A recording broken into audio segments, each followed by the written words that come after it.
This is Ethan with HustlePaintball.com. Today's episode is all about stocks. Which one you should choose and how to install them.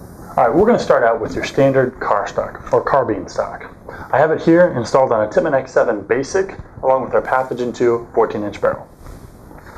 As you can see, it's got a spring-loaded release lever that allows you to slide it and adjust it. Locks into place every time. Slide it forward slightly, lock it in place. Real firm, so you can adjust it to your desired length. Alright, let's take a closer look at that. Mounts securely to the back of your gun. It's got a rear sling mount, and this rough, knurled backplate provides a good platform against your shoulder so it won't move around. The spring-loaded lever here easily allows you to adjust the length of your stock.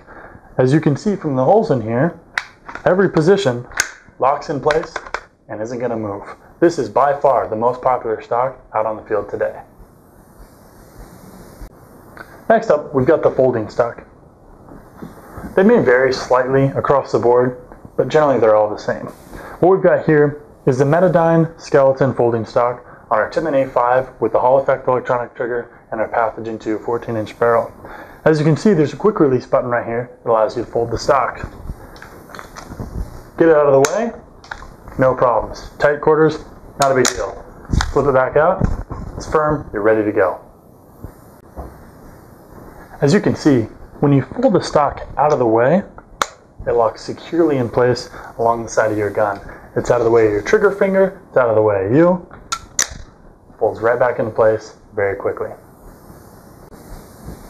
What we have here is the MP5 Sliding stock. Once again, they're going to vary slightly across the board, but they're going to follow the same general design.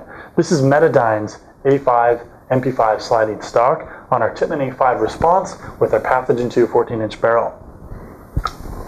As you can see, there's a button on top, and you can slide it to whatever location you like. You can hear that it locks securely in place, so you can have it up against your shoulder, not worry about it moving, and slide it as far out or as close in as you would like. As you can see, the MP5 sliding stock follows a simple and sturdy design. Depress the button, slide it into place, it locks, and check it out. There's no excess baggage and you maintain the clean lines of your gun. Now, we've got the combination collapsible and folding stock. As you can see, it comes standard on the Tippmann Project Salvo. In the same way, you can use this lever to extend or collapse your stock, and whenever you want, just fold it out of the way. Now, one stock we didn't talk about was the fixed stock. That could be a saw stock, it could be commando stock, or it could be something like a fixed skeleton stock. Really self-explanatory. Nice and firm, doesn't fold, slide, or collapse out of the way.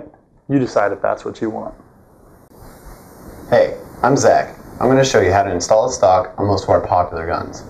What I have here is a Tippmann X7, and we're going to be installing an adjustable car stock. Now what you're going to do is start by removing the push pins and taking out the back plate. Now that we've got the back plate and the push pins off, we can start to install the stock. On many markers that you may install a stock on, there will be this main spring behind the back plate. Just make sure that this doesn't pop out. If it does, no problem. Just make sure you know how to put it back in the correct way. If you're not sure, consult your owner's manual. We're going to reverse the process of taking off the back plate and push the stock in the same exact place, and then install the push pins.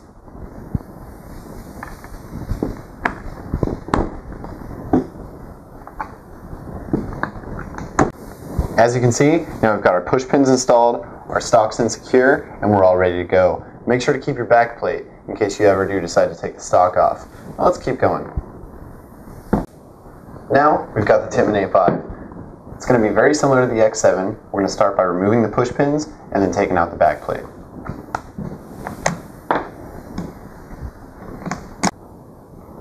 Just like the X7, we're going to reverse the process, put the stock in, and install the push pins.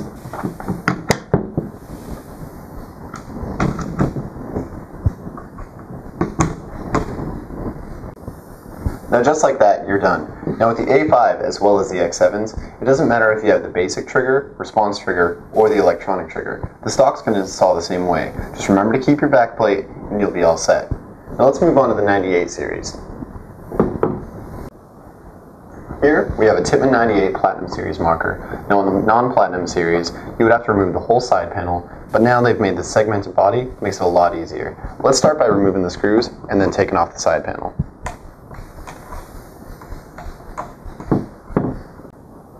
Now that we've got the screws out, remove the front panel.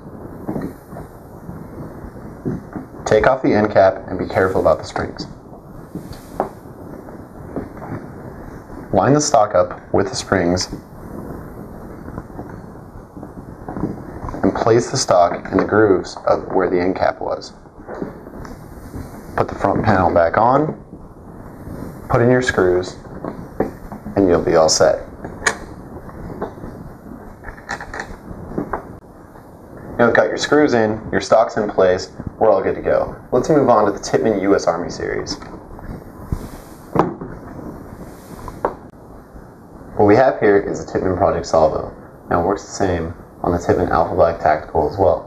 They both come with the stocks in the box and they are very easy to install. Just line the grooves up on the stock with the grooves on the back of the gun and slide up.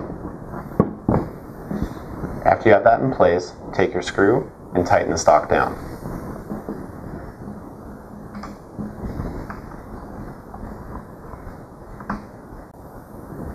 Now we've got the Tippmann and Spyder MR series. What I've got here is a Tippmann and Spyder MR1, but it works the same on all the MR series markers.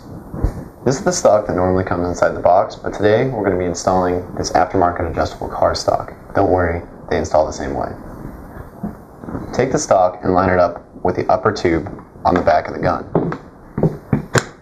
Once you've got that locked into place, take your screw and tighten that down on the top.